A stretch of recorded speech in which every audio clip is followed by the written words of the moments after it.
Salam sejahtera semua. Kita dari kumpulan Integrity Alliance. Nama saya Gan Cheng Zhu.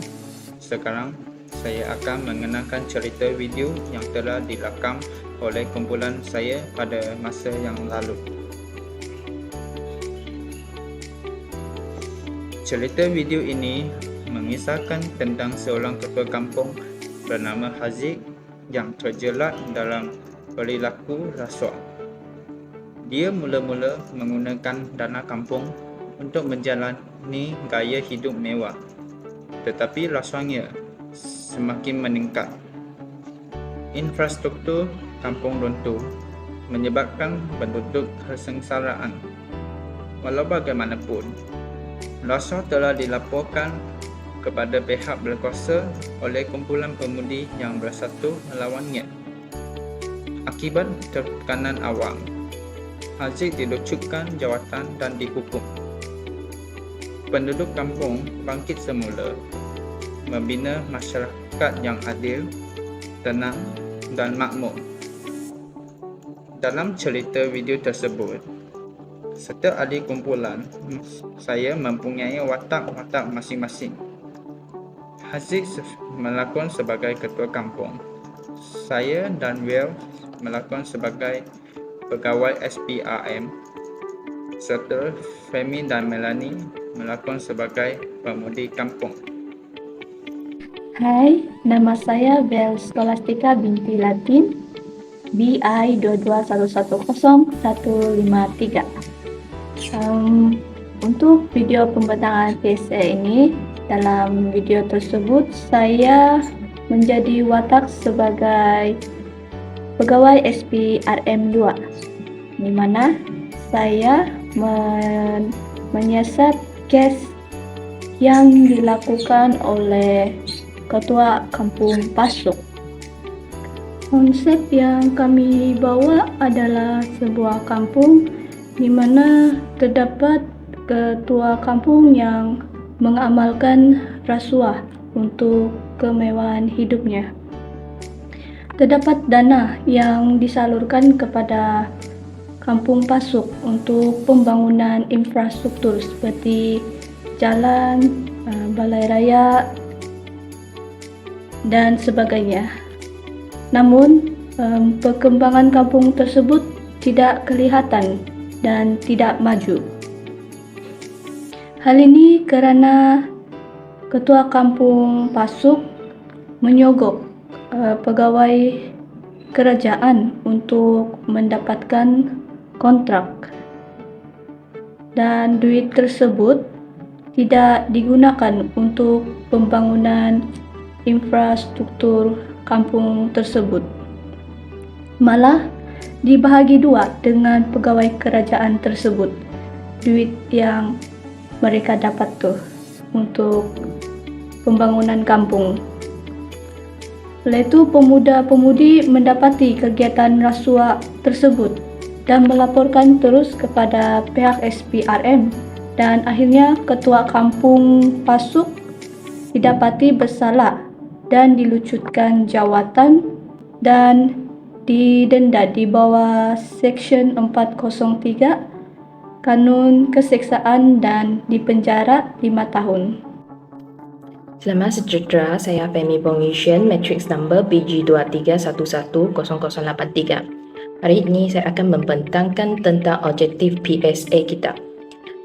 Objektif kita pertama adalah untuk meningkatkan kesejahteraan awam. Melalui publicity, pemahaman orang ramai tentang rasuah dapat diperingkatkan, mengedarkan orang ramai tentang kemudaratan dan kesan buruk rasuah supaya mereka boleh lebih berwaspada dan menentang rasuah. Kedua adalah untuk menggalakkan etika. Dengan menggalakkan etika, aplikasi anti rasuah boleh menekankan kepentingan, integriti dan menyokong peningkatan nilai sosial dan menggalakkan orang ramai untuk menjauhi rasuah secara sedar dan mewujudkan konsep moral yang betul. Selain itu, kami membuat aktiviti PSA adalah untuk mengelakkan ketulusan dan penghinaan. Dengan objektif ini, kami harapkan boleh meningkatkan ketulusan kerajaan dan institusi dan meningkatkan keupayaan orang ramai untuk mengelia pengendalian kuasa dan mengangkatkan keterbukaan, keadilan dan ketulusan dalam hal ehwal awam dan mengelakkan berlakunya penyalahgunaan kuasa dan rasuah. Dan objektif keempat ialah memperkukuhkan pembinaan kedaulatan undang-undang. Objektif ini boleh meningkatkan pemahaman dan kesedaraan orang ramai tentang undang-undang dan peraturan dan akhirnya kami membuat video PSA juga adalah untuk mengamalkan keadaan masyarakat yang adil dan harmoni, sebab kita harapkan boleh melalui video ini menyampaikan mesej yang penting terhadap berkaitan anti rasuah kepada semua orang di Malaysia. Setakat ini saja. Selamat sejahtera. Nama saya Melanie Nicole dan nombor metrik saya ialah BR2211038. Watak yang diberi kepada saya ialah Pemudi Kampung Pasuk. Hari ini saya akan membentangkan tentang implikasi rasuah dan sogokan untuk mendapatkan kontrak atau tender. Rasuah dan sogokan untuk mendapatkan tender atau kontrak mempunyai kesan negatif yang meluas dan serius. Terdapat beberapa implikasi dari amalan ini. Antaranya ialah ketidakadilan. Rasuah merampas peluang dari individu atau syarikat yang sebenarnya layak mendapat tender atau kontrak. Ini merosakkan integriti proses tender dan mengganggu persaingan yang saksama dan adil. Selain itu, pencemaran nama baik. Syarikat atau individu yang terbabit dalam rasuah mungkin mengalami pencemaran nama baik yang serius. Ini boleh membawa kepada kehilangan reputasi yang sukar dipulihkan yang berpotensi merosakkan peluang perniagaan pada masa depan. Yang seterusnya ialah pembaziran sumber.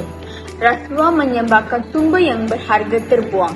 Projek-projek yang diberikan kepada pihak yang tidak layak mungkin tidak dilaksanakan dengan cekap atau berkualiti yang boleh mengakibatkan kerugian kewangan dan pembaziran sumber. Seterusnya ialah korupsi sistematik.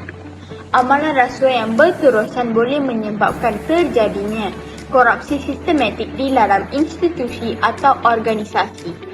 Ini boleh merosakkan struktur dan keberkesanan badan-badan kerajaan atau swasta. Oleh itu, mengurangkan atau menghapuskan rasuah dalam proses tender dan kontrak penting untuk memastikan keadilan, keberkesanan dan integriti dalam mengurusan organisasi dan kerajaan. Itu sahaja daripada saya. Sekian, terima kasih. Kesimpulannya, kesalahan rasuah menurut Undang-Undang di bawah Akta 694 iaitu Akta Suruhanjaya Pencegahan Rasuah Malaysia 2009 menekankan bahawa memberi atau menerima suapan dalam sebarang bentuk hadiah, ganjaran atau wang tunai bagi suatu tujuan mendapatkan jawatan, kontrak atau kerja merupakan suatu kesalahan jenayah. Pesalah boleh dihukum di bawah Seksyen 24(1) Akta Sama yang membawa hukuman penjara maksimum 20 tahun dan denda tidak kurang 5 ganda jumlah atau nilai suapan atau RM10,000 mengikut mana yang lebih tinggi jika disabit kesalahan. Rasuah membawa berbagai kesan negatif kepada diri, organisasi, masyarakat dan negara. Kegiatan rasuah mencemarkan nama baik diri, organisasi dan imej negara di mata dunia. Rasuah juga meruntuhkan ekonomi negara kerana sumber dan kekayaan negara disalahguna dan diarahkan kepada individu tertentu sahaja. Mengamalkan integriti dalam setiap urusan amatlah penting bagi meningkatkan imej suatu organisasi. Amalan etika yang baik dalam organisasi dapat meningkatkan nilai integriti diri setiap individu. Oleh itu, setiap individu perlulah mengamalkan integriti dalam apa juga urusan serta mengelakkan sebarang bentuk rasuah yang merosakkan akidah serta maruah diri. Sekian dari saya, terima kasih.